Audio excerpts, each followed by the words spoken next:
Hey guys, tonight we're talking about what it was really like to ride in a stagecoach through the American frontier, where the air was thick enough to chew, the seats were harder than penance benches, and every bump in the road reminded you just how fragile your spine really was. If you're enjoying our sleepy history journeys, I'd really appreciate a quick like or a subscribe. And hey, drop your city and the time you're watching in the comments. I love seeing our sleepy community grow across the world. Now close your eyes and lay back. From the moment you approach the stagecoach, you realise this isn't the romantic image you've seen in paintings.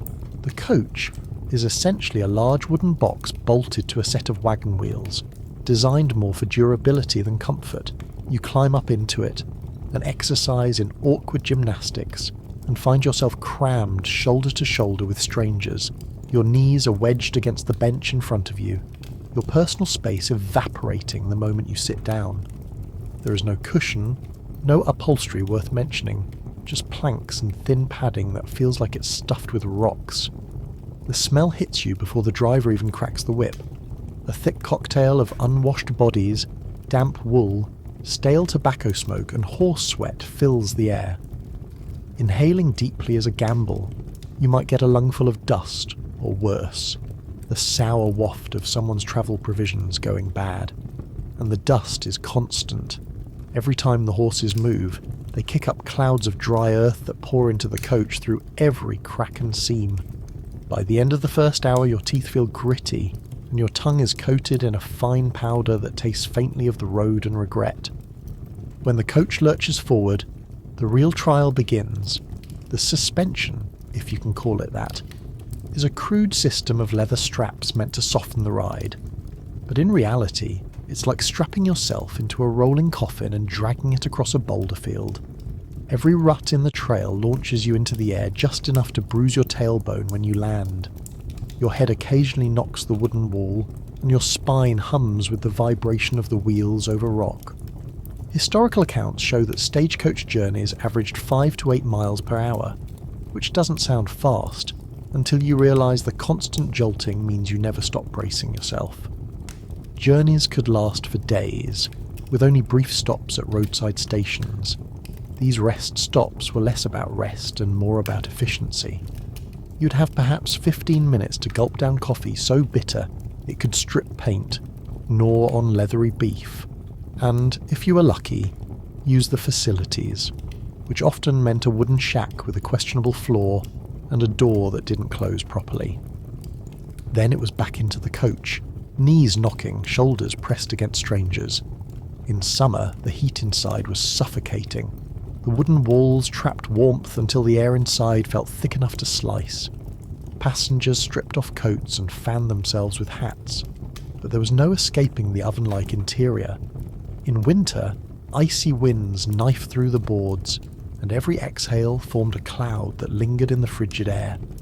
Blankets were shared grudgingly, and frost formed on the edges of the windows. And then there was the danger. Stagecoaches carried not just passengers, but mail, freight, and sometimes gold, making them a tempting target for highwaymen.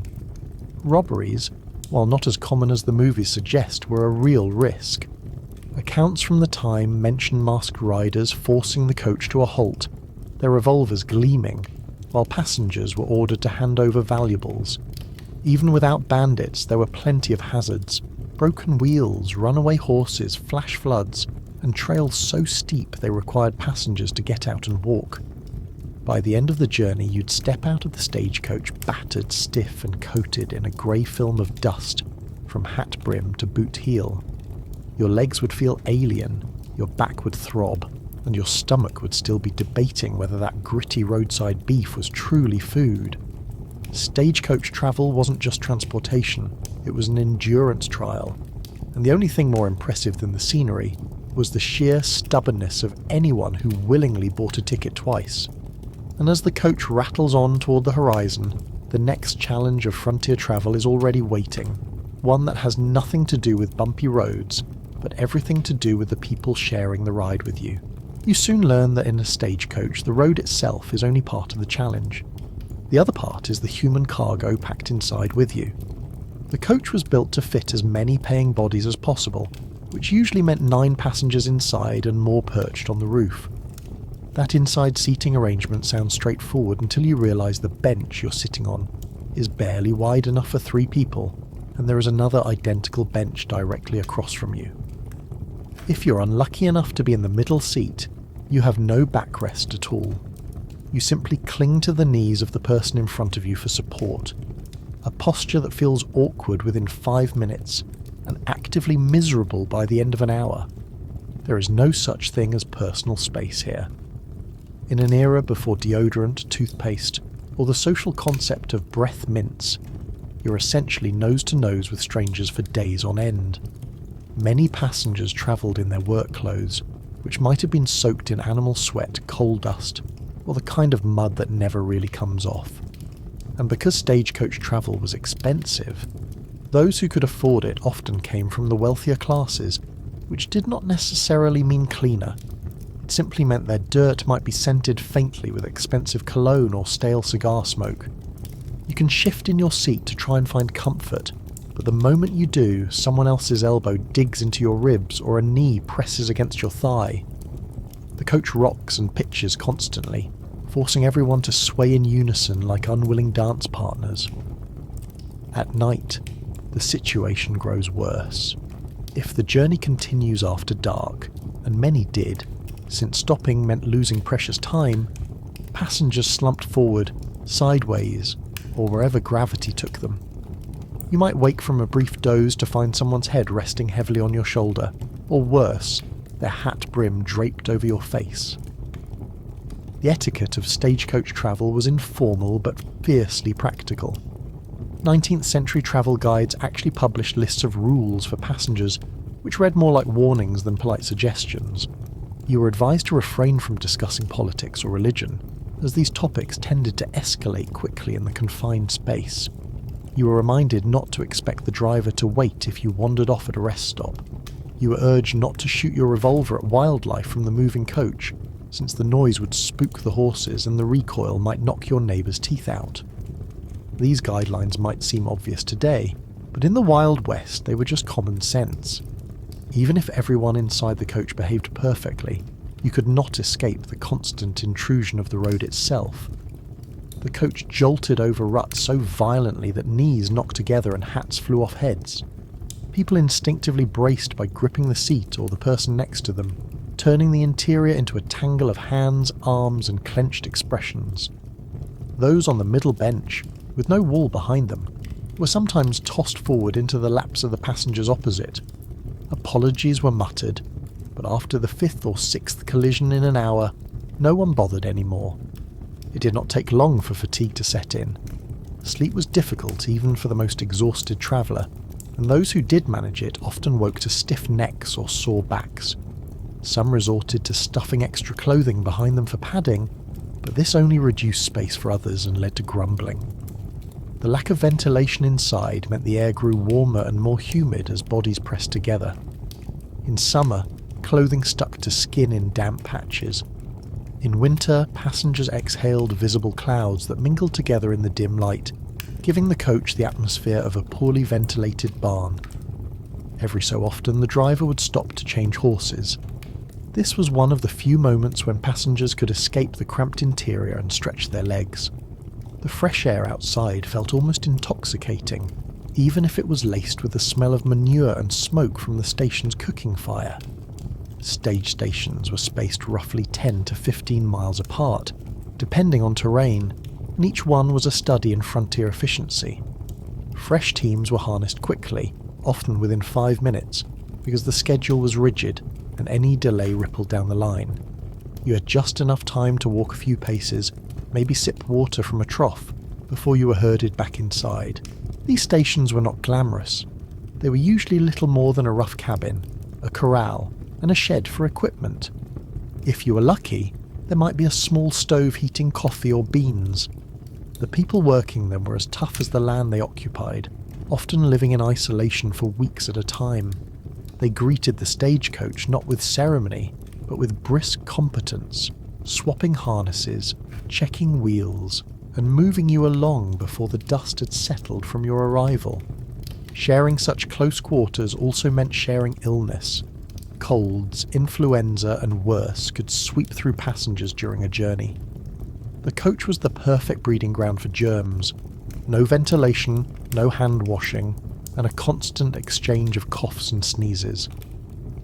There are accounts from the period of travellers arriving at their destination feverish and bedridden, the journey having worn down whatever resistance they might have had.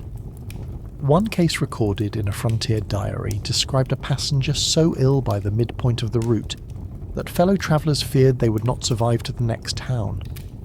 The driver simply shrugged and kept going. There was a timetable to keep. The roof passengers had a different set of miseries. Sitting up top exposed you to sun, wind and rain with no protection, and you had to hold on constantly to avoid being pitched off on rough ground. But roof seating was sometimes preferred by those who valued fresh air over cramped conditions. Up there, you could at least shift your legs and avoid the stifling closeness of the cabin. Of course, the trade-off was that in bad weather you became soaked, frozen, or both. All of this combined to make stagecoach travel less about enjoying the scenery and more about enduring it. You would pass sweeping vistas of desert, mountain, or prairie, but often with eyes squinted against the dust and neck craned awkwardly to avoid the glare of the sun. The grandeur of the West was there, certainly, but it came filtered through discomfort, fatigue, and the constant reminder that your body was not designed for long hours in a wooden box on wheels. And yet, as the journey wore on, you began to realise that the road itself still had more challenges to offer. The terrain ahead was not simply bumpy or steep. It was actively conspiring to make your trip a test of survival, each mile throwing up new obstacles that made the last seem almost pleasant by comparison. The road beneath the wheels is not a road in the modern sense. There is no smooth ribbon of asphalt, no painted lines, no graded shoulders. Out here, a road is simply the most travelled path between 2 points, worn into the ground by wagon wheels, horse hooves, and the stubbornness of people who decided this was the best route despite all evidence to the contrary. Sometimes it is little more than a pair of ruts running through open prairie, and sometimes it is nothing at all, just a general direction agreed upon by drivers who learned the landmarks by memory. The surface changes constantly, and so does your body's opinion of it. One moment you're rolling over hard-packed dirt, and the next you're being jolted by rocks the size of loaves of bread. In wetter seasons, the dirt turns to mud that clings to the wheels until they are so heavy that each turn feels like a negotiation. Horses sink to their fetlocks, straining forward, and the coach lurches with each sticky release. Passengers feel every drag of the wheels as if they themselves were being pulled through the muck. Then there are the mountain passes. Stagecoaches had to cross them in all seasons, and while summer offered the risk of dust and heat exhaustion, winter turned these trails into icy corridors where a single slip could send horses and coach tumbling into the ravine below. The roads were narrow, often carved into the side of cliffs, and drivers steered with a steady hand and the kind of confidence you only develop when you have done the route so many times that fear has worn away to habit. From your seat, the drop beside you seems endless, and you can feel the entire coach leaning toward it with each turn. Water crossings are another test. Many streams and rivers had no bridges at all, just fords where the driver guided the horses into the current and hoped the wheels stayed above the axle. In spring, snowmelt swelled rivers to the point that crossings became dangerous. Passengers sometimes had to disembark and walk across while the driver coaxed the team through, the cold water soaking the horses' bellies and slapping at the wheels. If the current was too strong, the crossing was postponed, and everyone waited, sometimes for hours, for the water to drop. Waiting on the open prairie meant dust or wind in your face, nowhere to sit, and nothing to do but watch the clouds drift and the driver chew on a plug of tobacco. Stagecoach companies like Wells Fargo and Butterfield Overland were famous for their reliability, but that reliability was earned by pushing through terrain most people would avoid. Schedules were rigid, which meant drivers often ignored conditions that would have halted private travellers. The mail had to get through, and if that meant dragging the coach over ruts deep enough to swallow a wheel, then so be it. The drivers were often as battered as the passengers, their hands blistered from the reins and their eyes narrowed from scanning for trouble ahead. Travel through open desert presented its own set of torments. The sun beat down without mercy, turning the inside of the coach into an oven. The air shimmered above the ground, giving the illusion of distant lakes that vanished as you approached. Dust storms could rise without warning, a wall of grit and wind that reduced visibility to nothing.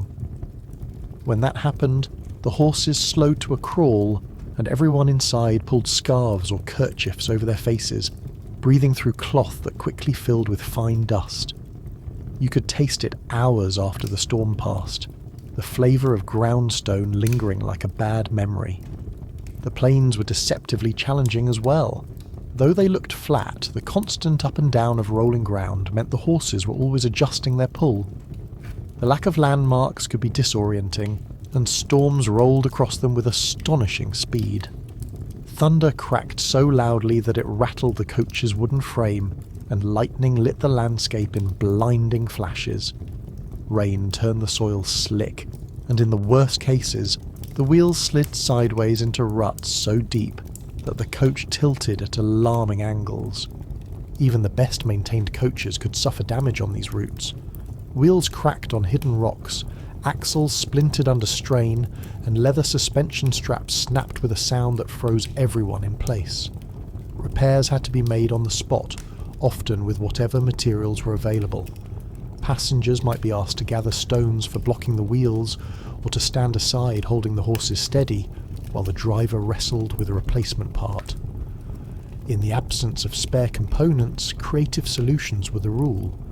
Leather from a passenger's belt, wood from a fence post, anything to get the vehicle moving again. Wildlife occasionally made the journey even more interesting. Herds of buffalo could block the trail for hours, their sheer size and numbers forcing the coach to wait until they passed. In more wooded regions, deer or elk might dart across the road, startling the horses and causing sudden stops. There were even stories of rattlesnakes sunning themselves in the wheel ruts, prompting a quick detour or a passenger with a strong stomach to remove the problem. Night travel brought a different set of hazards. Without modern lighting, the only illumination came from the moon, stars, or the faint glow of lanterns. Shadows could hide holes or obstacles until it was too late to avoid them. Drivers relied heavily on their knowledge of the route, guiding the horses by instinct as much as sight. Inside the coach, you felt the jolts and sways without knowing what caused them, each bump in the dark a small mystery. All of this constant motion and unpredictability wore at both patience and body. You learned quickly that the route itself was as much an adversary as a means to an end. Every mile gained was a small victory over the stubborn reality of the frontier. And while you might have thought the worst was over when the road levelled out, there was still one more element ready to turn the ride into a true trial of endurance. The horses themselves, the living engines of this whole operation, each with their own limits and moods. The horses are the true lifeblood of the stagecoach, and everything about your ride depends on them. They are not decorative animals or gentle carriage ponies, but working beasts selected for endurance and temperament, though the latter is sometimes negotiable. A typical stagecoach team consisted of 4 horses, sometimes 6 for particularly rough terrain or heavier loads, arranged in pairs called the wheelers and the leaders. The wheelers, closest to the coach, handled most of the braking and control. The leaders up front set the pace and reacted first to whatever the road threw at them. Stagecoach companies maintained a network of relay stations specifically for changing horses. These were spaced roughly 10 to 15 miles apart, because even the toughest animals could not keep up a steady pace for much longer without rest. The changeovers were quick, sometimes done in under 5 minutes, because a stopped coach was vulnerable to bad weather, mechanical trouble, or opportunistic robbery. Drivers and stable hands worked in practice silence, unhitching tired horses and hitching fresh ones while passengers stretched their legs or gulped water. The horses themselves were trained for different sections of the route. Mountain animals knew how to dig in on steep grades and pick their way along narrow ledges without panicking. Desert teams could handle the shimmering heat and dry dust without flagging too early. Some were chosen for sheer pulling power, their broad chests and thick necks built for hauling a coach through deep mud. Others were valued for speed, covering flat stretches quickly to make up for time lost in the hills. The quality of your ride depended heavily on the condition of the horses. A fresh team could give you a smoother, more controlled journey, while a tired or uncooperative team meant lurching, uneven progress. Horses that shied at sudden noises could cause momentary chaos, especially if the road was narrow or the drop steep. The best drivers could calm skittish animals with a few words or a firm grip on the reins, but even they could not stop a startled horse from breaking into a gallop at the wrong moment. Feeding and caring for these animals was a massive part of Stagecoach logistics. Relay stations had to keep hay, grain and water ready at all times, often in regions where supplies were difficult to come by. In dry country, water sources dictated the placement of the stations as much as the route itself. A single team could drink dozens of gallons in a day, and on hot routes the demand was even higher. Horses also needed shelter from extreme weather, though in many cases shelter meant little more than a three-sided shed that broke the wind. Drivers developed close familiarity with their teams, even if they did not own the animals. They could tell when a horse was favouring a leg, when one was lagging, or when the leaders were pulling unevenly. Adjustments had to be made constantly to keep the load balanced and the pace steady. In the absence of modern veterinary care, minor injuries were treated with whatever was available. Rest, poultices made from herbs, or even whiskey applied both internally and externally. Despite the care taken, accidents happened. Horses could stumble, throw a shoe, or become ill mid-route. In such cases, the coach might have to limp to the next station with a reduced team, the remaining animals pulling harder to compensate. This slowed travel to a crawl and made every bump in the road more pronounced for passengers. In rare situations, an injured horse had to be left behind entirely, tethered at the roadside until someone could retrieve it. Stagecoach companies guarded their best horses carefully, rotating them between routes to keep them from wearing out too soon. A strong, well-trained team was valuable, and a bad team could damage both the schedule and the company's reputation. Stories from the period tell of passengers insisting on paying extra to ride on routes with the fastest teams, though fast was a relative term. The average speed still hovered around 8 miles per hour on good days. The horses were not just transportation, they were a symbol of the frontier itself. Powerful, unpredictable, and stubbornly determined to keep moving. You depended on them entirely, yet you also suffered alongside them. When they strained against the harness on an uphill climb, you felt their effort in the jerks of the coach. When they trotted into a relay station with sweat steaming off their flanks, you could see the same exhaustion mirrored in your own reflection on the dusty window. But as essential as the horses were, they could not protect you from the other hazards waiting along the route. The Wild West was not simply a matter of bad roads and tired animals. There were other travellers on those trails, and not all of them had your safe arrival in mind. Some saw the stagecoach not as a marvel of transportation, but as a slow-moving treasure chest on wheels, and they were more than willing to open it by force. You know the stagecoach is a moving target the moment you see how much it carries. The passengers are only part of the cargo. Under the benches, in the boot at the back and strapped up top, there are mail bags, parcels, luggage, and sometimes strong boxes containing gold or silver. That combination makes the coach worth a small fortune, and in the more lawless stretches of the West, there are plenty of people who would rather take that fortune than work for their own. The men who tried were often called road agents, though the romantic name does little to soften what they actually were: armed robbers on horseback. These were not always ragged desperados hiding out in the hills. Some were former soldiers who knew how to handle weapons and work in coordinated groups. Others were local ranch hands or miners supplementing their income in the most direct way possible. Their methods varied, but the most common approach was to wait along a stretch of road where the terrain forced the coach to slow, then ride out to block the way. The driver's seat offered the best view of what was coming, but that also meant the driver would be the first to see the barrels of revolvers or rifles pointed in his direction. If the attackers were well mounted and organised, there was little chance of outrunning them. Stagecoaches were fast for what they were. but a fresh horse at full gallop could close the gap quickly. In many cases, drivers were instructed not to resist when outnumbered. The priority was the safety of the passengers and the mail. The companies knew that gold shipments could be insured. People could not. The most famous name in this particular trade was Black Bart, a man who managed to rob dozens of stagecoaches in California without firing a single shot. He preferred intimidation and a polite but firm presence, though others in the same profession were not so restrained. Some robbers tied up passengers, rifled through luggage, and took whatever they fancied. Jewellery, watches and cash were the obvious targets, but even food and clothing might be stolen if supplies were low. Wells Fargo, the dominant name in stagecoach operation, responded by adding guards known as shotgun messengers. These were armed men who sat beside the driver, typically with a short double-barreled shotgun designed for close quarters. The expression riding shotgun comes from this job, and it was not a ceremonial title. A messenger was expected to be alert, quick, and willing to shoot if the situation demanded it. The presence of one could deter an attack, but determined robbers were not always put off. Robberies could happen in broad daylight or under the cover of night, and weather was no deterrent. In fact, storms could make the job easier by muffling the sound of approaching horses or obscuring the road ahead.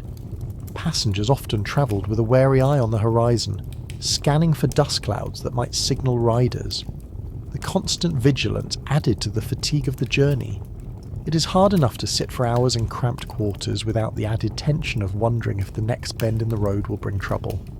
The routes most prone to robbery were the ones that carried mining shipments. In gold rush regions, coaches often hauled bullion or bags of coins from remote camps to larger towns, and the word of these shipments spread quickly.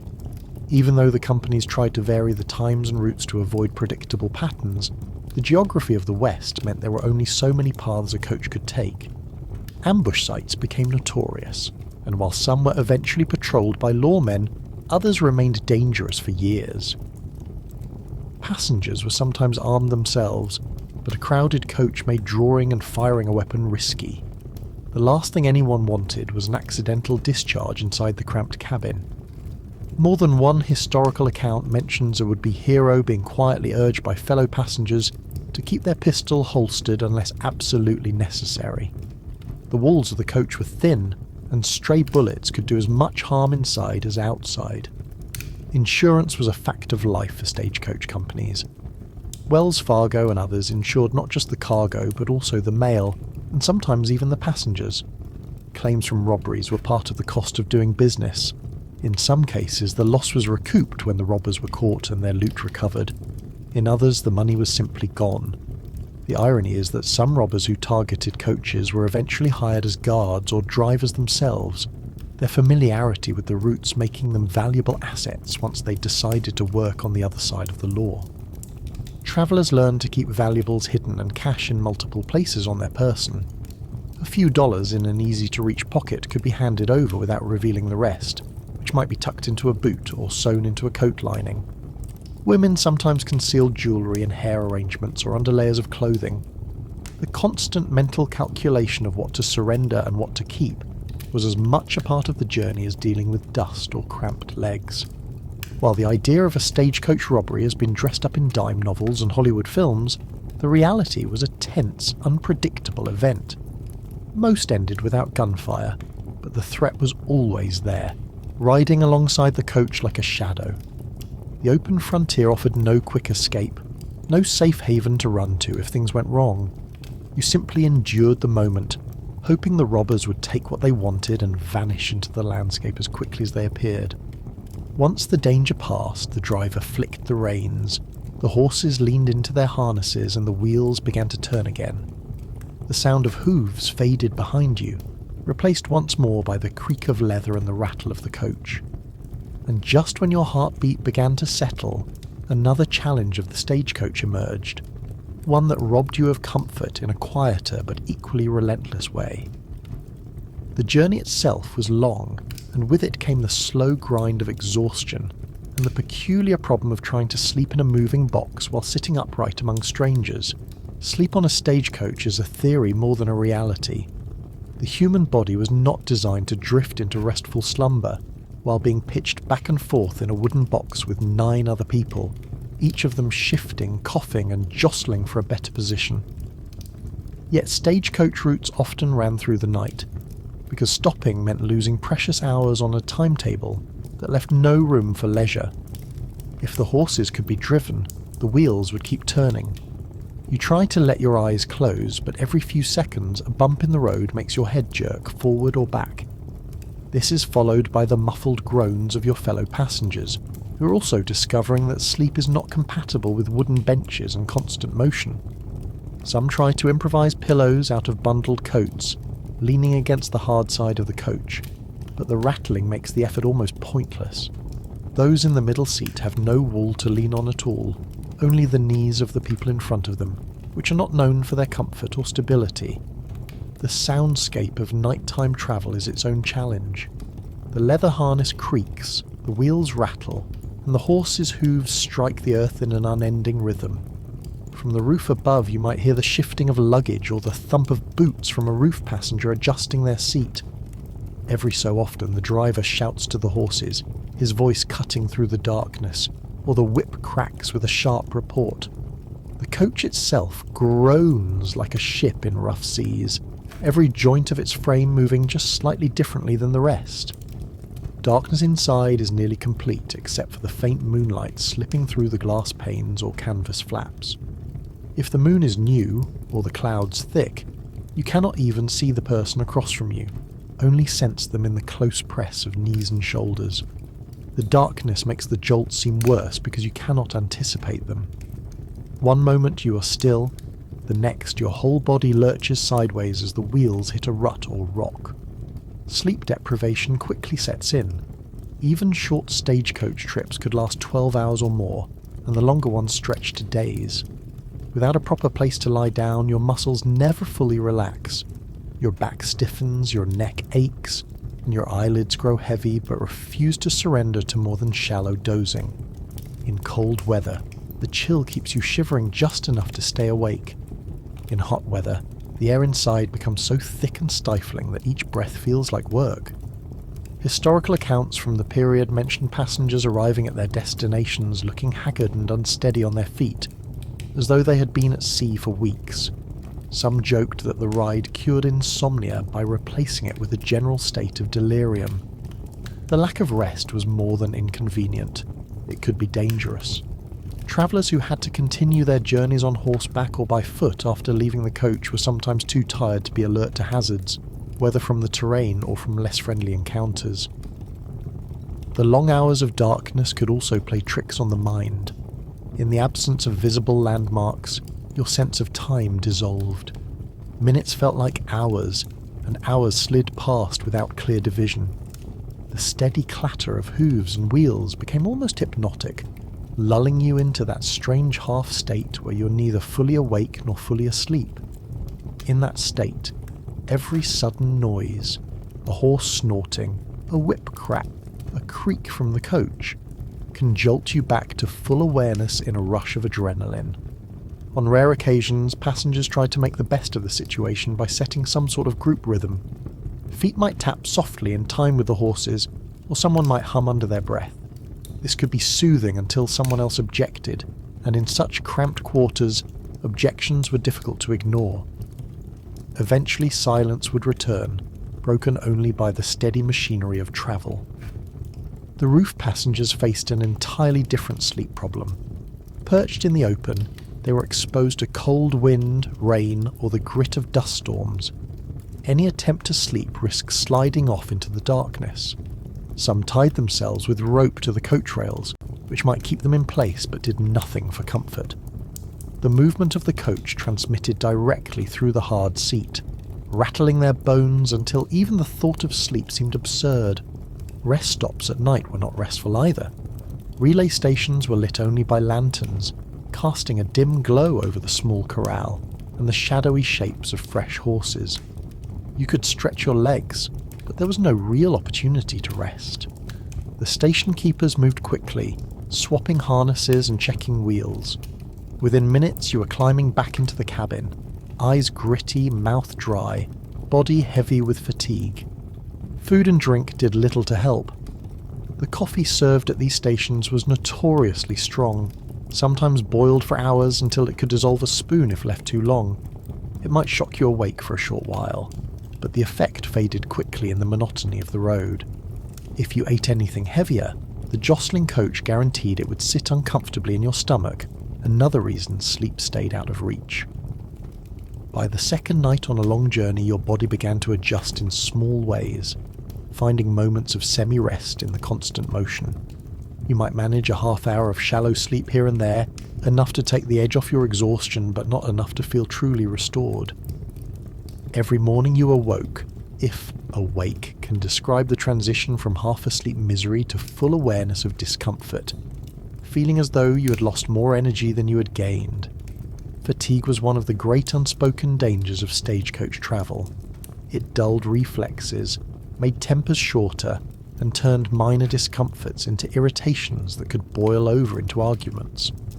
Historical etiquette guides for passengers often reminded them to remain patient and civil, an acknowledgement that the real enemy of manners on the road was exhaustion. Those who could not keep their composure risked making the ride unbearable for everyone, themselves included. And while the struggle to sleep was bad enough, there was another aspect of stagecoach travel that could turn exhaustion into outright misery. Sooner or later, every passenger had to face the grim reality of personal needs on a journey where privacy was a luxury the coach simply could not provide. Eventually, there comes a point on the stagecoach where comfort is no longer your priority, because something far more pressing begins to demand attention. It is the universal human condition that no matter where you are or how sophisticated the transportation claims to be, sooner or later you will need to relieve yourself. On a stagecoach, this is not a matter of politely excusing yourself to a private restroom. It is a matter of timing, terrain, and the cooperation of everyone on board. In theory, rest stops at relay stations provide opportunities for passengers to address these needs. In practice, those opportunities are as hurried as the horse changes and as public as the main street of a small town. Most stations did not have what we would recognise as bathrooms. In frontier territory, the term facilities could mean a simple outhouse if you were fortunate, or nothing more than a patch of open ground behind the station house. Outhouses themselves varied from tolerable to tragic. Some were little more than wooden boxes over shallow pits, with doors that might not close properly and a smell that could stun a mule. If the coach was between stations and someone could no longer wait, the only option was to stop the entire vehicle. This meant convincing the driver to halt, which was not something they did lightly. Every minute lost could mean arriving late, and late arrivals were frowned upon by the companies. A mid-route stop also left the coach vulnerable to trouble, from changing weather to opportunistic thieves. But biology has a way of overriding schedules, and in those cases the driver would reluctantly bring the team to a halt, allowing the passenger in question to step down and find whatever privacy the landscape offered. Privacy, of course, was relative. Out on the open plains, there is very little to hide behind. A few shrubs or tall grass might shield you from a distance, but your fellow travellers would almost certainly be aware of your business. Mountains and forests offered more cover, but they also offered more hazards in the form of rocks, uneven ground, and the occasional curious animal. Accounts from the time mention passengers being warned to watch for snakes or prickly plants before choosing a spot. For women travelling in heavy skirts and multiple layers of petticoats, the process was even more complicated. The fashion of the day was not designed with quick or discreet relief in mind. Lifting and managing those layers while squatting in uneven terrain required both skill and a willingness to ignore the lack of dignity. Men had an easier time physically, but not socially. Turning one's back to the coach and pretending privacy existed was a flimsy formality at best. At night, the situation grew even more awkward. With little or no light, stepping away from the coach meant navigating by feel, hoping not to stumble into a hole or onto something unpleasant. Lanterns were sometimes used, but carrying one only made you more visible. Most chose to keep their night stops quick and quiet, returning to the coach with a new appreciation for modern plumbing they had not yet experienced. Hygiene on the trail was rudimentary, Soap was a luxury not every traveller carried, and water was prioritised for drinking and for the horses. Washing hands afterward was rare, not necessarily out of carelessness, but because there were no facilities to make it easy. This meant that every surface inside the coach, the seat rails, the door handles, the benches, bore the invisible record of countless journeys. Illness spread easily in such conditions, and it was not unusual for passengers to arrive in the next town with stomach ailments acquired along the way. The discomfort of holding it for long stretches was compounded by the diet of the road. Relay stations often served salted meats, beans and strong coffee, foods and drinks that encouraged the body to move things along. The coffee in particular was notorious for its laxative effects, a fact well known to both drivers and passengers. More than one traveller learned the hard way that 2 tin cups before departure was a decision that would haunt them before the next station. Stagecoach companies knew that these realities made travel less appealing, but there was little they could do. The routes covered vast distances, and installing proper facilities along them would have been a monumental undertaking. Instead, they relied on the resilience and adaptability of their passengers, many of whom were accustomed to rough living from farms, ranches or mining camps. For them, answering nature's call in the open was not shocking, just inconvenient. Still, there was a clear social hierarchy in how these moments played out. Wealthier travellers often tried to time their needs for station stops, while those with fewer resources took whatever opportunity presented itself. Drivers occasionally chose secluded pull-off spots they knew along the route, but these were the exception rather than the rule. In some cases, the coach simply slowed enough for a passenger to hop down, attend to their business quickly, and then run to catch up. A manoeuvre that required coordination, sure footing, and the goodwill of the driver. Children were rare on long stagecoach journeys, but when they did travel, their needs often dictated unscheduled stops. This was accepted with more patience, though it still earned a certain amount of grumbling from passengers eager to stay on schedule. The collective understanding was that such interruptions were part of the journey, just like dust, heat, or cold. By the time you settle back onto the hard bench after one of these stops, you're reminded that the discomfort of the ride is not limited to the road itself. Everything about the stagecoach conspires to make you long for the moment you can step out and stretch without urgency or embarrassment. Yet there is still more to endure, because even when your basic needs are managed, the elements themselves are waiting to test your endurance. The Wild West was a land of extremes, and in a stagecoach you had no choice but to face every gust of wind, every scorching ray of sun, and every biting chill that nature decided to throw your way. The elements are not background scenery on a stagecoach journey. They are active participants shaping every mile and every mood. The Wild West was a land of extremes, and once you were inside that wooden box, there was no real escape from what nature decided to deliver. The coach itself offered only the thinnest barrier. The walls were made of wood and canvas, which meant they could keep out the occasional gust of dust or flick of mud, but did nothing to stop heat, cold, or wind from slipping in and making themselves at home. In summer, the interior became an oven long before noon. The sun beat down on the roof, turning the air inside thick and heavy. The windows, if you could call them that, were small openings with flaps or glass panes, and opening them only meant inviting in more hot wind and dust. You sat in your own heat, feeling your clothing cling to you, as if it had fused to your skin. The dust rode in on every breeze, coating your tongue and teeth until you could taste the road itself. Even water offered little relief because it warmed in the canteens until it tasted like it had been ladled from a bath left in the sun. Cold brought a different kind of misery. In winter, icy winds slipped through the cracks in the coach and found their way under collars and sleeves.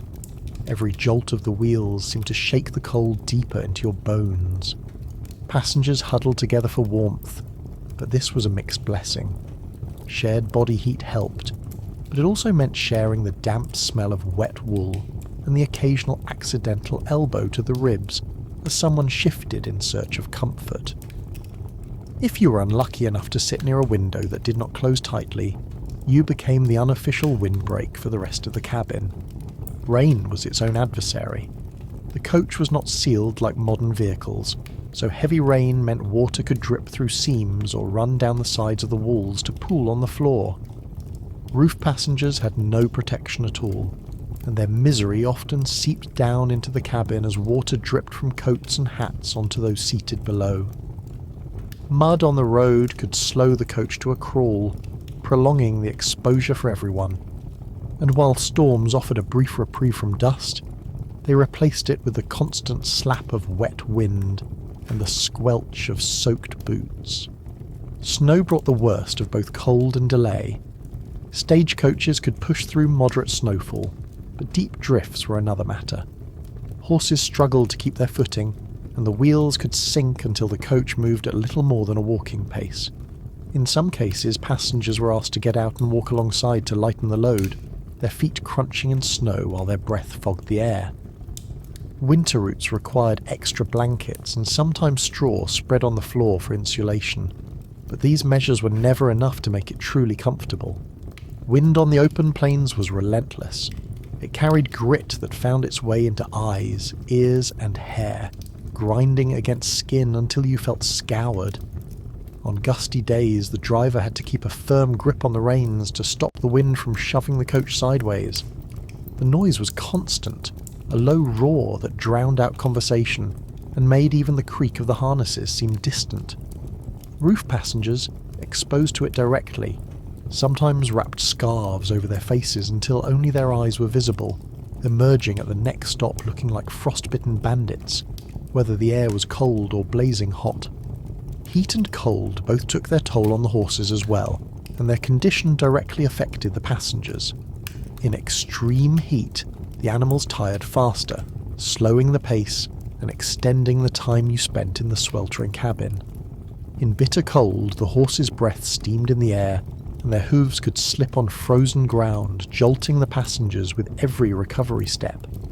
Drivers had to read the animals constantly, adjusting speed and rest schedules to prevent exhaustion or injury. But there was no way to avoid the basic truth. Bad weather made for bad travel.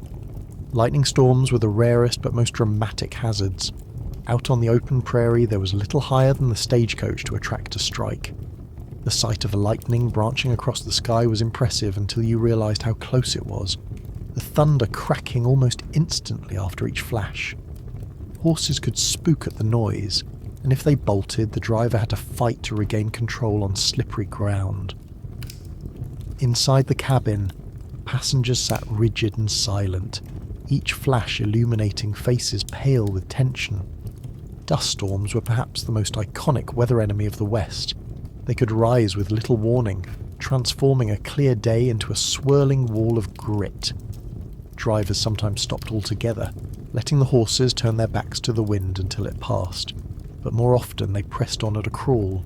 Passengers tied scarves over their noses and mouths, blinking rapidly to keep eyes clear. By the end, the inside of the coach would be dusted as if someone had sprinkled flour over every surface, and your skin would carry the memory of it long after the journey ended. The stagecoach companies understood these conditions were unavoidable, so they advised passengers to come prepared. Historical travel guides recommended bringing blankets, coats, gloves, wide-brimmed hats, and even oilcloths to shield against rain. Still, preparation could only do so much.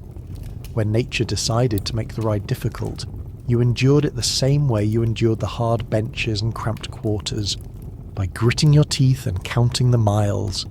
And yet, while the weather could make the journey miserable in countless ways, it was not the only invisible force wearing passengers down.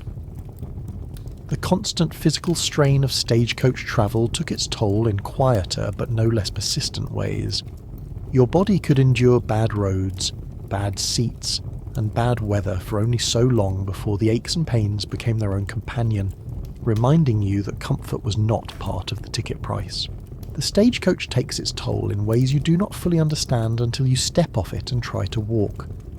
The human body was not built to spend days in rigid positions on wooden benches, while being jarred and jostled across rough ground. Every muscle below your ribs seems to have been replaced with something heavier, and your knees respond to the idea of straightening with open rebellion.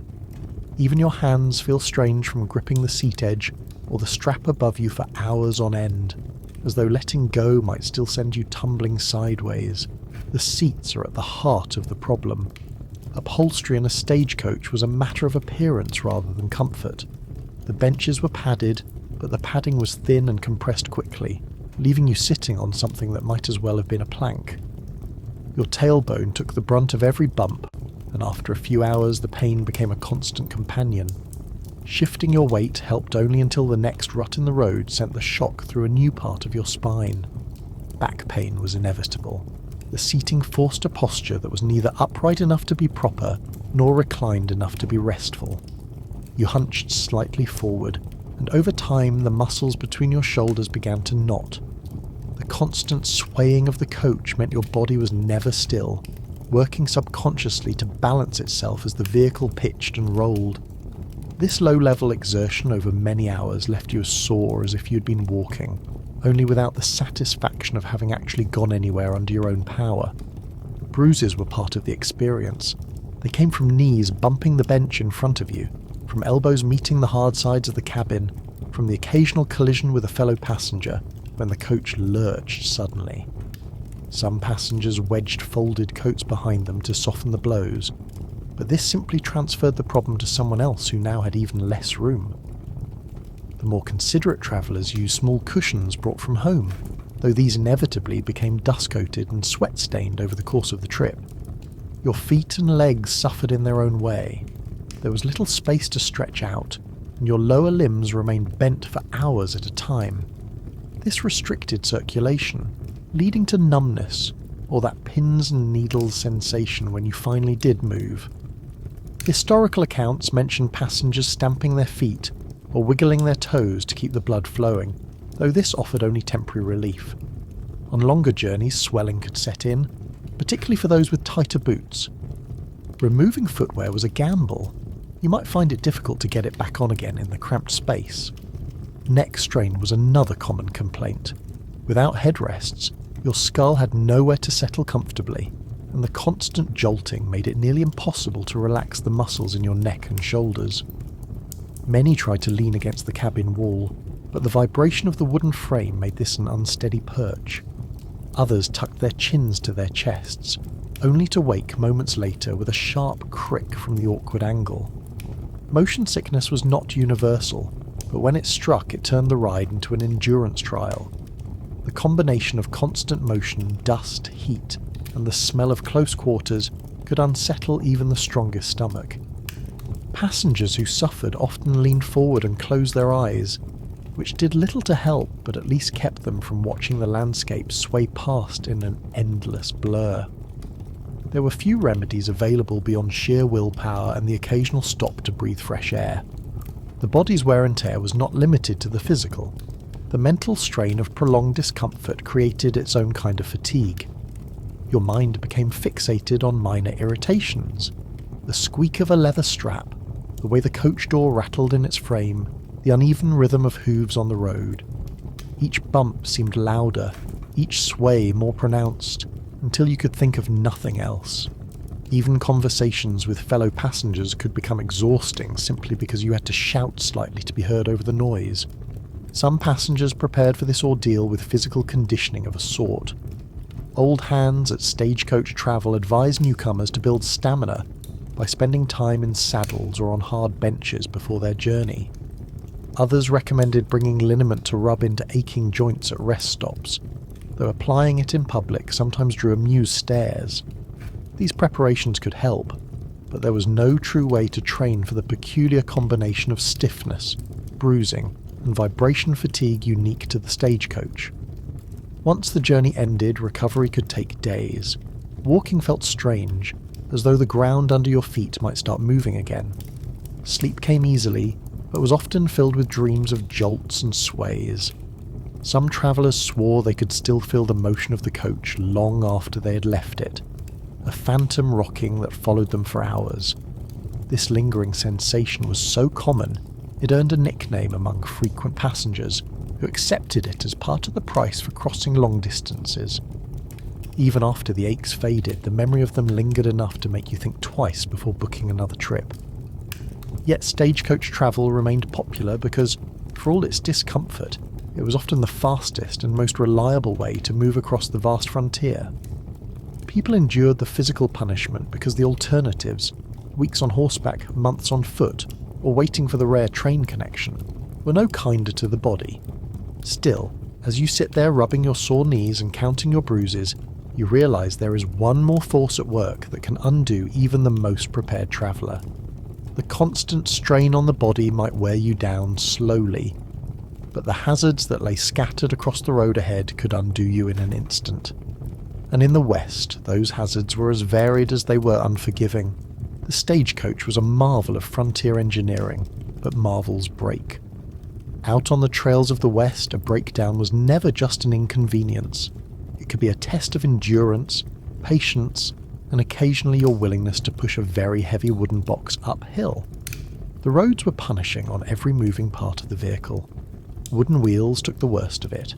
They were strong, bound with iron rims to survive rocks and ruts, but over hundreds of miles those rims could loosen, spokes could splinter, and hubs could crack. A wheel failure in the middle of nowhere meant an immediate halt and a problem that could not be ignored. Drivers carried basic repair tools, but these were more suited to roadside improvisation than full restoration. If a spoke snapped, it might be bound with leather straps or wrapped with spare harness pieces to hold it together until the next station. If the iron rim came loose, it could be hammered back into place with whatever blunt object was handy.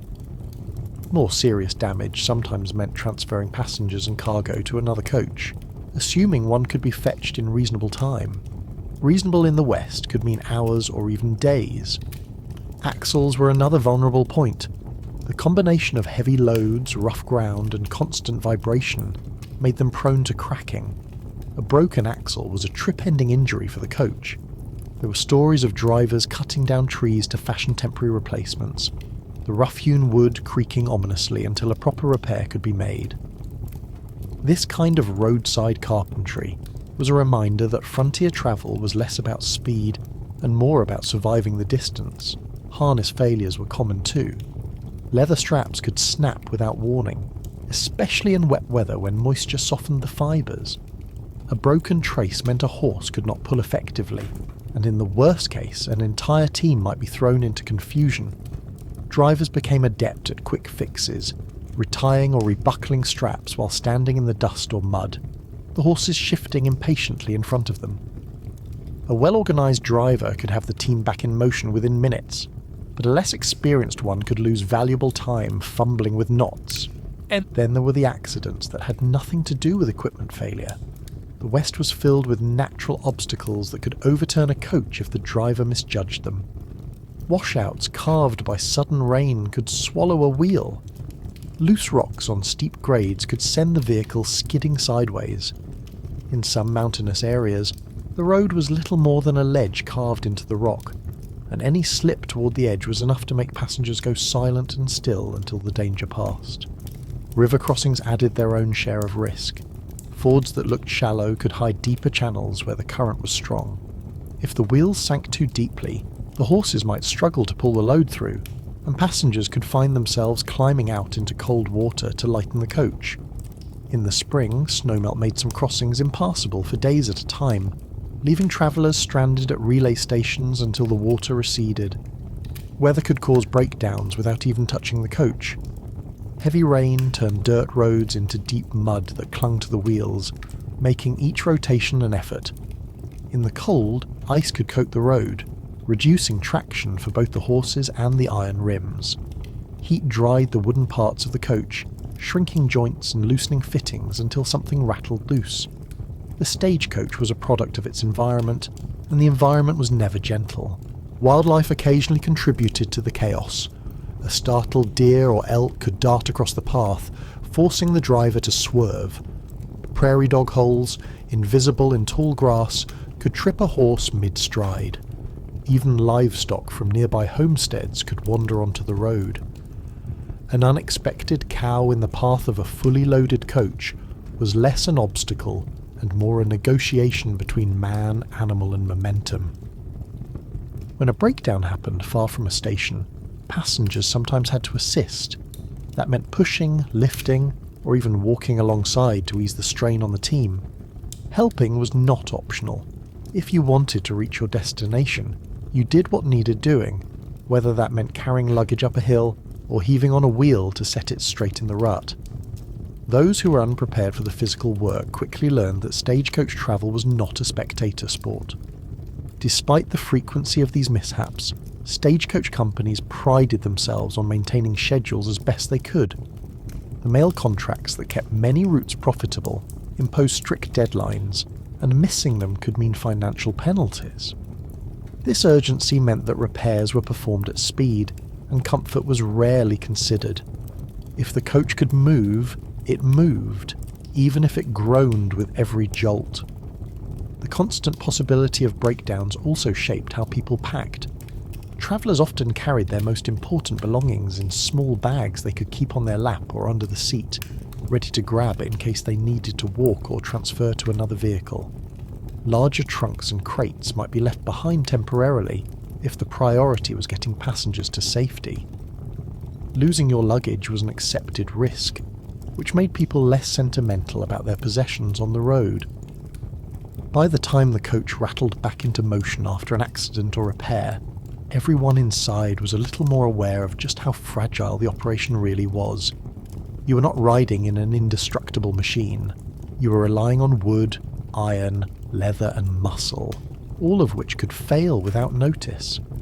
And while that awareness might have made some passengers cautious, others found it simply added to the tension, because there was still one more factor out here that could make a stagecoach journey truly miserable. The other passengers. The stagecoach is as much a social experiment as it is a vehicle. When you cram 9 people into a small wooden box for hours or days, you're not just travelling together, you're sharing every breath, every twitch, every human quirk. There is no escape from the company you keep. The etiquette of the stagecoach was an unspoken but deeply important part of survival, and those who ignored it could turn an already uncomfortable ride into an outright ordeal. The seating arrangement set the tone. The most coveted spots were the ones by the windows, not because of the view, but because of the marginal increase in legroom and the ability to lean against the side for support. The middle seat on either bench was the least desirable, offering no backrest and forcing you into constant physical contact with 2 strangers. Once you were assigned your place at departure, moving to another spot was rare. People guarded their space like property, and the idea of rotating seats was met with the kind of polite silence that meant absolutely not. Personal space did not exist. Every movement you made was felt by someone else. Crossing your legs meant your knee was now in the path of the person opposite. Reaching for something in your bag meant brushing against the arm or side of your neighbour. In summer, clothing stuck to clothing, and in winter, layers of coats made everyone bulkier, compressing the available room even further. You learned quickly to keep your belongings tucked tightly to you and your elbows close to your ribs. Conversation was both a blessing and a curse. On shorter routes, small talk could pass the time pleasantly. On longer journeys, the same stories began to circle back, and you learned far more about your companion's opinions on politics, religion, and the correct way to salt meat than you ever wanted. Historical travel guides from the 19th century advised passengers to avoid controversial topics entirely, but this advice was not always followed. In the close confines of the coach, even mild disagreements could grow sharp, and there was nowhere to retreat except into stony silence. Noise was another factor. Some passengers were content to ride in quiet, gazing out at the scenery or dozing as best they could. Others filled the hours with conversation, songs, or even whistling. Whistling was a dividing line. To some it was a cheerful diversion. To others it was an auditory assault that made the miles longer. Snoring was also inevitable once fatigue set in. Without the space to turn away, you simply endured it, hoping the next jolt of the coach would wake the offender. Food brought its own complications. Everyone carried their own provisions, and in the absence of refrigeration, strong smells were unavoidable. Salted meat, hard cheese, dried fish, and boiled eggs all announced themselves to the cabin whether you wanted them to or not. Eating meant manoeuvring in tight quarters without spilling crumbs or grease on your seatmate. Water was shared sparingly, and the sound of someone gulping it down could inspire envy in those who had already emptied their canteens. There were also the unspoken rules of endurance. Complaining was frowned upon unless the discomfort was truly extraordinary. Everyone was already miserable, and to vocalise it too often was seen as poor form. Excessive fidgeting was another offence, especially if it caused your neighbours to shift in turn. Even coughing had its etiquette. Covering your mouth was expected, though in a space this small it did little to stop the spread of whatever you carried. Children were rare but not unheard of in stagecoaches. When present, they altered the social balance entirely. Their needs took priority, from seating to stops, and most passengers tolerated the disruptions with varying degrees of patience. Still, a restless or crying child in the confines of a coach was a trial for everyone, parents included. The understanding was that frontier travel was no place for those expecting peace and quiet. Then there were the personalities who treated the coach as their personal stage. These were the storytellers, the self-appointed entertainers who recounted every mile of their lives in rich and unending detail. In small doses they could be charming. Over a day or more they could wear down even the most sociable traveller. Others went to the opposite extreme, retreating into themselves so completely that you wondered if they intended to speak at all before the journey ended. The social pressure of the stagecoach could be as exhausting as the physical discomfort. You were constantly negotiating space, sound, and civility with people you might never see again, but who had become your entire world for the duration of the trip. Friendships sometimes formed out of shared hardship, but so did grudges. More than one historical account describes passengers who refused to even acknowledge each other upon arrival, each retreating into the crowd with visible relief. And yet, for all the small frictions, there was also a strange camaraderie. Everyone in the coach knew they were enduring the same cramped conditions, the same jolts, the same endless miles. A glance exchanged after a particularly rough bump could convey more than words. The silent agreement that this was indeed as bad as it felt. These moments, brief as they were, made the ordeal bearable.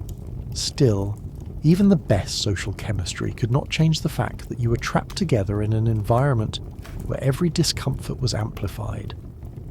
And when the journey stretched into its second or third day, the strain of human contact became just one more thing to endure alongside the dust, the heat, and the constant rattling of wheels. Out here, patience was as valuable a commodity as gold, and those who ran out of it early found themselves counting not the miles left to travel, but the hours until they could be free of the company they had kept. As the coach rolled on and the landscape outside shifted from one vast emptiness to another, it became clear that managing the social side of the journey was only part of the equation. The land itself still had more to offer, and not all of it was beautiful. In the west, there were stretches where the very isolation of the road could weigh on you as heavily as the walls of the coach itself. The further the stagecoach carries you from towns and settlements, the more you understand that the West was as much about vast emptiness as it was about rugged adventure. There are stretches of road where nothing moves except the horses, the coach, and the dust swirling behind you. Days on these routes can feel like you're crossing not just distance, but time itself, because the scenery barely changes. One horizon blends into the next until you begin to suspect that the driver is circling you back to the same spot just to see if you will notice. The isolation is physical and psychological. Out here there is no background noise of industry or crowds. You hear only the rhythmic pounding of hooves, the creak of leather, and the occasional call from the driver. When the coach stops at a relay station, the silence is replaced by the sound of horses snorting, boots on dirt, and maybe the rattle of a ladle dipping into a water barrel. Then you climb back in, and the monotony resumes. Hours pass this way, with the same scrub brush, the same low hills, the same vast sky pressing down from above. In many regions, these routes followed the paths of older trails carved by settlers, traders, and sometimes even indigenous peoples long before stagecoaches appeared. The Butterfield Overland Mail, for example, stretched over 2,800 miles and passed through deserts, plains and mountain passes with hundreds of miles between major towns. The stations along such routes were lifelines, spaced so that the horses could be changed and passengers could briefly step onto solid ground. Without them, the journey would have been impossible. But between those points, there was nothing but the land itself, indifferent to your progress. Travellers on these remote stretches had to reckon with the reality that help was not close at hand. A broken wheel or injured horse meant waiting for assistance from the next scheduled coach, or whatever might happen along the road. This could take hours, or in the worst cases, overnight. If the weather turned bad, the isolation grew sharper, as wind or rain made the already empty world seem even more unforgiving. The sheer scale of the land could play tricks on your sense of distance. A lone tree on the horizon might take half a day to reach.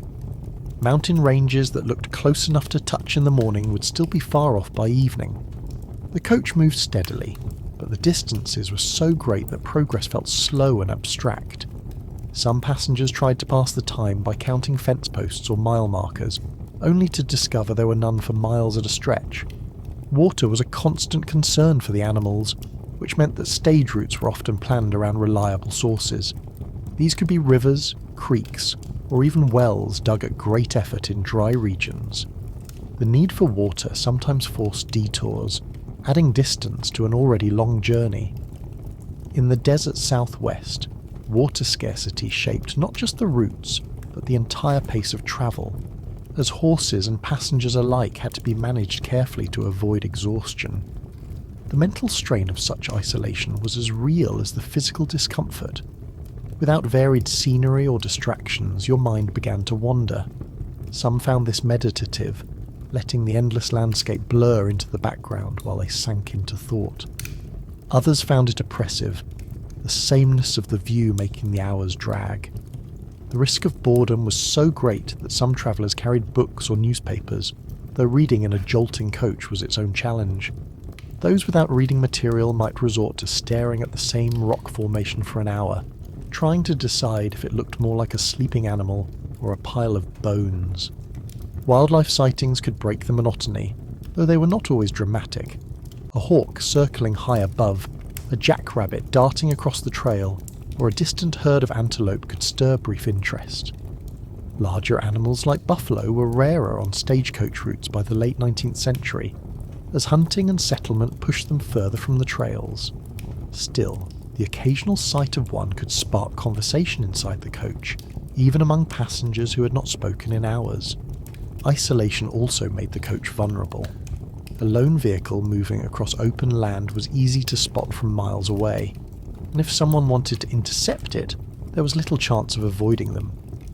While bandit attacks were not constant, the awareness of how exposed you were was always there. It was the same for the threat of weather. Storms could be seen approaching from great distances, rolling across the plains or sweeping down from mountains in dark, heavy clouds.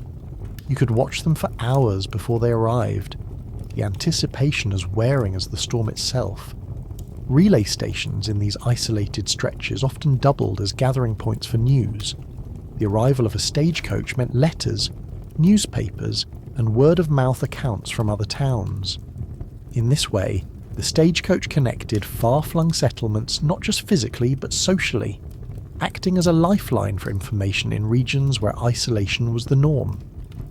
As the coach continues on into yet another stretch of open nothing, you start to appreciate that the loneliness of the road is not just about distance from other people.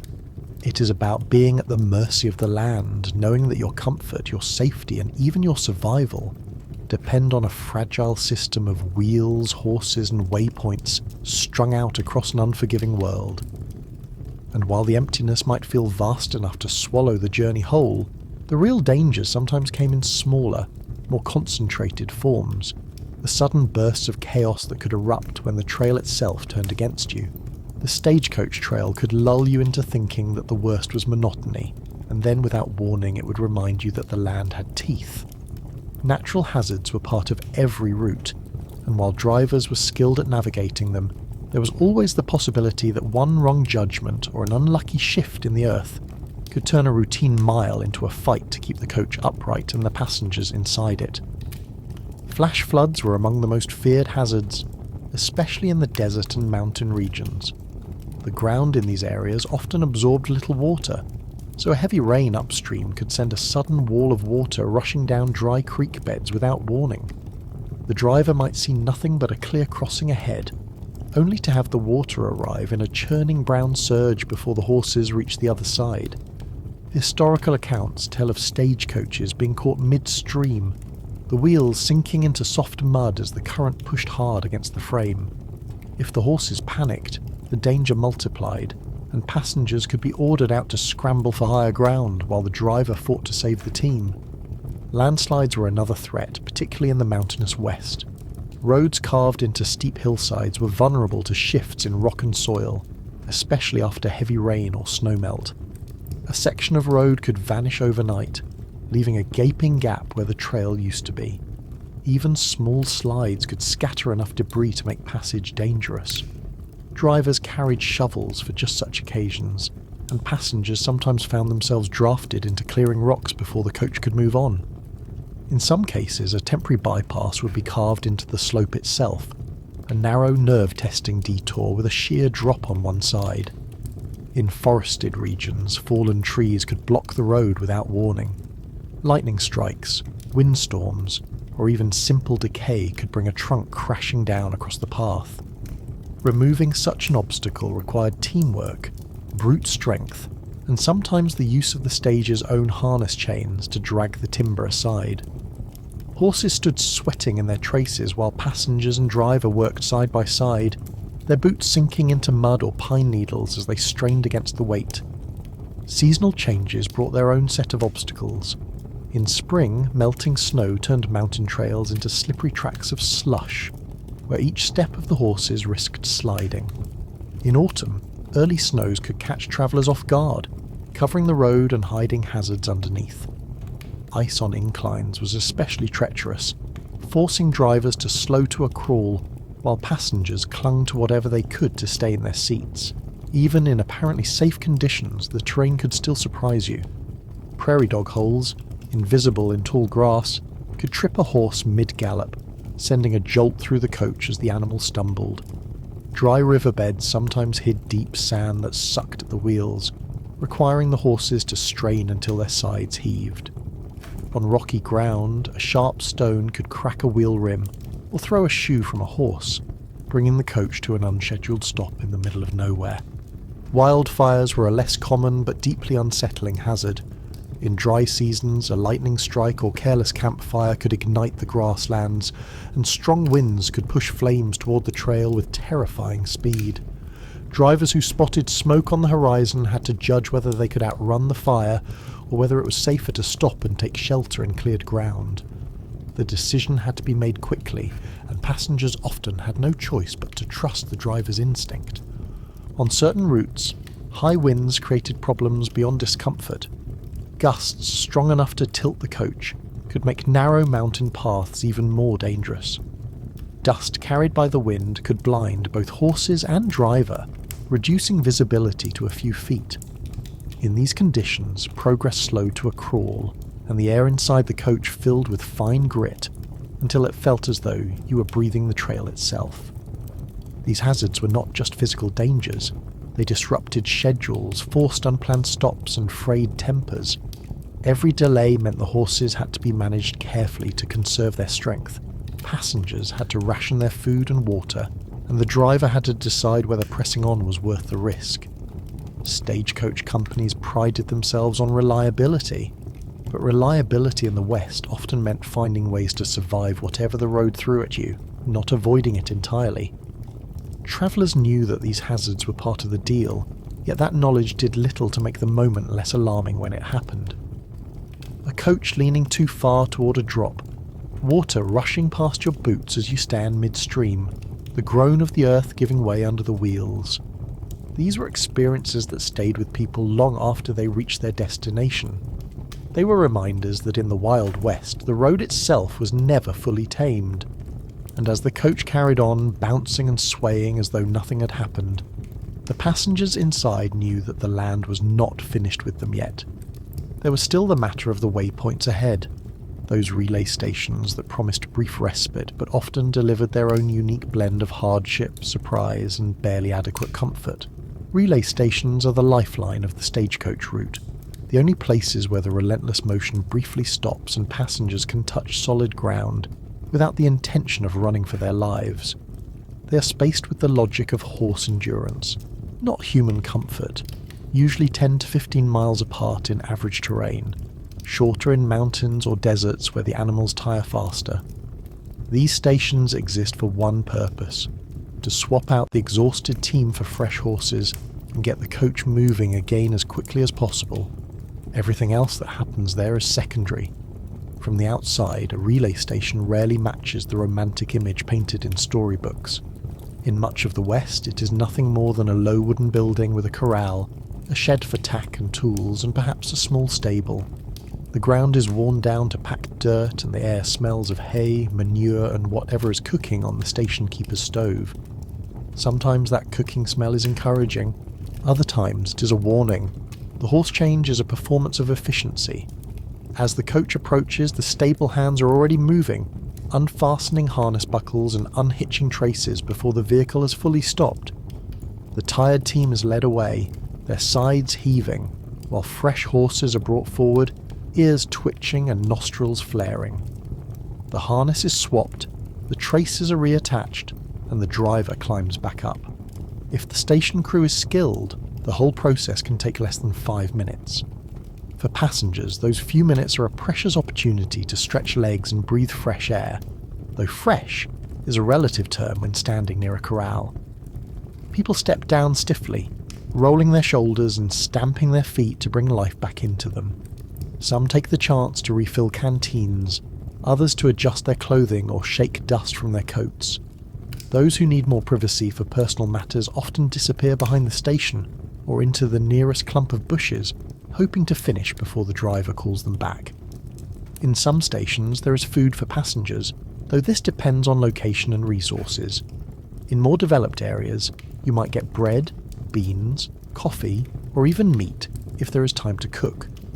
In remote places, the offerings can be more questionable. Hardtack softened in coffee, jerky tough enough to test your dental work, or a ladle of stew whose contents are better left unidentified. Complaining about the quality is pointless. This is not a restaurant. It is a refueling stop for both horses and humans, and any food that is warm and not actively harmful is considered a success.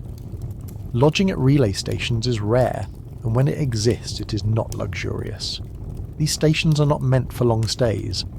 Beds, if available, might be nothing more than straw pallets in a corner or wooden bunks stacked against a wall. Most overnight accommodations for Stagecoach passengers are found at larger home stations, spaced every 50 to 70 miles, where the driver and crew can rest before the next leg. Even these are far from grand. The floors are often uneven, the walls drafty, and the blankets heavy with the memory of the last dozen travellers who used them. The people who run these stations are a breed apart.